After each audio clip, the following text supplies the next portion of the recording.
Yeah, my name is Raylan Gordon, aka Don Johnson, aka Donnie Flamingo.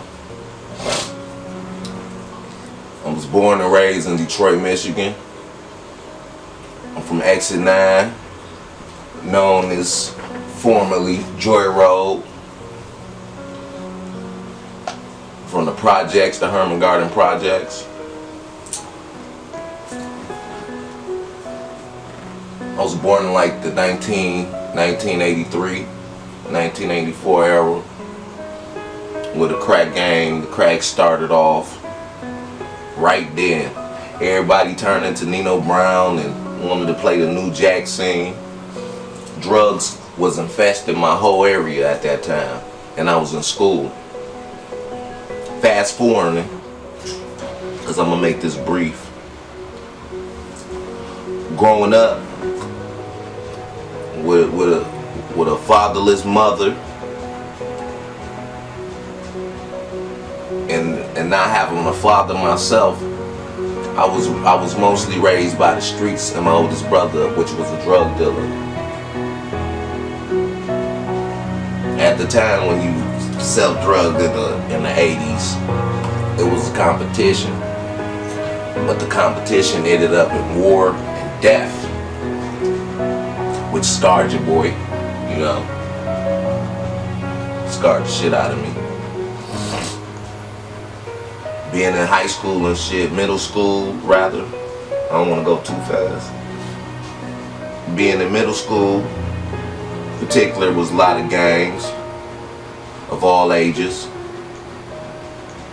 but everybody was drug dealers. Drug dealers, this is the game with drug dealers. You live by that life, you die by that life. Which I didn't have nothing to do with that life.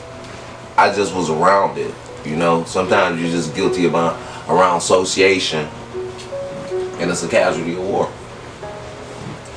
But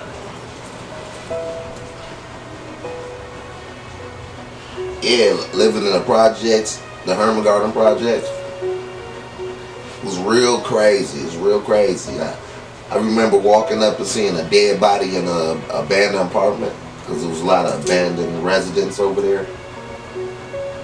And I found a dead body, and the smell was so strong in that particular building. Growing up around with my family, 3 boys and a mother in a devastating area of drugs. And my mother, she's Southern. She wasn't hip to the city life, how fast shit go. You know what I mean?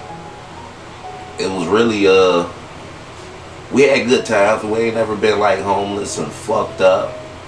But it was my brother, he spent most of his time incarcerated from catching cases. My other brother, he spent a lot of his time actually going to school, saying fuck that shit. Me, I was still trapped in the hood, because I was the youngest out of the 3 boys. But no, my mother, she stayed working.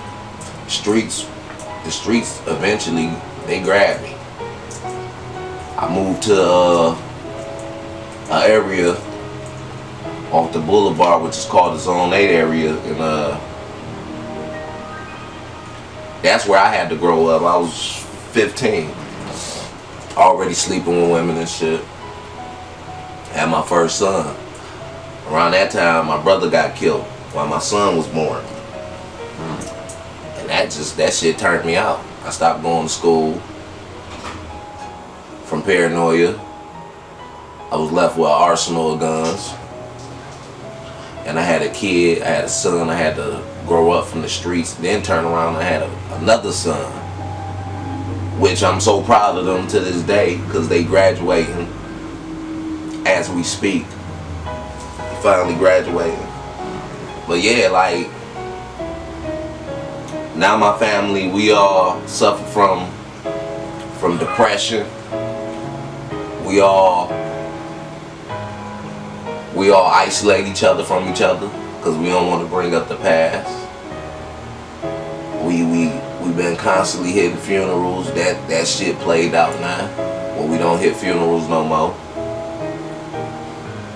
It's too depressing. I'm already depressed. I'm already at a traumatizing stage. And growing up with my brother, aka Gian Gordon, formerly known as Gino Black. Yeah, it was rough, man. I seen a lot of his pain, man, what he was going through, trying to be the man of the house out there in that vicious jungle we live in called the city. At that time, the city was battling with Chicago as far as the crime rate, and we won because our crime rate was off the chain. But yeah, my brother was real abuseful. He was real angry. He taught me not to play. You know what I mean? He always told me to keep a sense of humor, but he taught me not to play. But he had a good, genuine heart. He always tried to help people out and shit, even if it was the wrong people. And back in 1999, my brother was shot fatally 5 times. No, my mistake. It's been a minute. 8 times in the back by 4 different guys. So that means someone was sitting with him, supposed to be watching his back, and shot him in the back. So how that affected me, dealing with that part, with having a newborn son. My other brother, he just came home from Job Corps. My mother, she was just working because bills didn't pay themselves. That shit it's like it put like a crutch on my whole family, especially me. Speaking on me, you know, I suffer from post-traumatic stress disorder. I'm hood traumatized.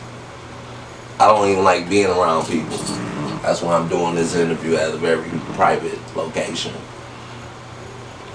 The diamonds on the face of my watch looking ugly. Blowing stupid fruity, blowing straws looking ugly. That Gucci's on my feet, wasted hat looking ugly. That can be your bitch, man, she looking real ugly. Diamonds on the face of my watch looking ugly. Blowing stupid fruity, blowing straws looking ugly. That Gucci's on my feet, wasted hat looking ugly. That can be your bitch, man, she looking real ugly.